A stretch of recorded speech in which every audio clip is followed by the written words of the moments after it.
സൗന്ദര്യവും ചലനാത്മക ഹിപ് ചലനങ്ങളും കൊണ്ട് ആകർഷിക്കുന്നു, പ്രകടനത്തിന് കാഴ്ചയിൽ ആകർഷകവും സജീവവുമായ സ്പർശം നൽകുന്നു.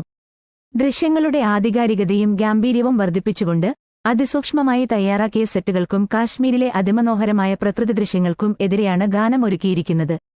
വൃന്ദ മാസ്റ്ററുടെ കൊറിയോഗ്രാഫി അസാധാരണമാണ്. പാട്ടിന്റെ മാനസികാവസ്ഥയും ക്രമീകരണവുമായി പരിധികളില്ലാതെ സമന്വയിപ്പിച്ച് കാഴ്ചക്കാരെ ഒരു സംഗീത പറുദീസയിലേക്ക് കൊണ്ടുപോകുന്നു. പ്രശസ്തമായ പീപ്പിൾ മീഡിയ ഫാക്ടറിയുടെ ബാനറിൽ ടി.ജി. വിശ്വപ്രസാദ് അസാധാരണമായ ഗാംഭീര്യത്തോടെ നിർമ്മിച്ചത് വിവേക് കുച്ചിബോല സഹനിർമ്മാതാവ് മിസ്റ്റർ. ഒരു ദൃശ്യശ്രവണ വിരുന്നായിരിക്കുമെന്ന് ബച്ചൻ വാഗ്ദാനം ചെയ്യുന്നു. ഛായാഗ്രാഹകൻ അയങ്ക ബോസ്, പ്രൊഡക്ഷൻ ഡിസൈനർ ബ്രഹ്മ കദലി, എഡിറ്റർ ഉജ്വൽ കുൽക്കർണി എന്നിവർ ചേർന്നാണ് ചിത്രത്തിന്റെ സൗന്ദര്യശാസ്ത്രം വിദഗ്ധമായി തയ്യാറാക്കിയിരിക്കുന്നത്. രവി തേജ, ഭാഗ്യശ്രീ ബോർസ്, ജഗപതി ബാബു, സച്ചിൻ കേദേക്കർ, സത്യ, നെല്ലൂർ സുദർശൻ എന്നിവരുൾപ്പെടെയുള്ള ഒരു മികച്ച താരനിരക്കൊപ്പം മിസ്റ്റർ. ഓഗസ്റ്റ് 15-ന് ലോകമെമ്പാടുമുള്ള പ്രേക്ഷകരെ ആകർഷിക്കാൻ ബച്ചൻ ഒരുങ്ങുന്നു.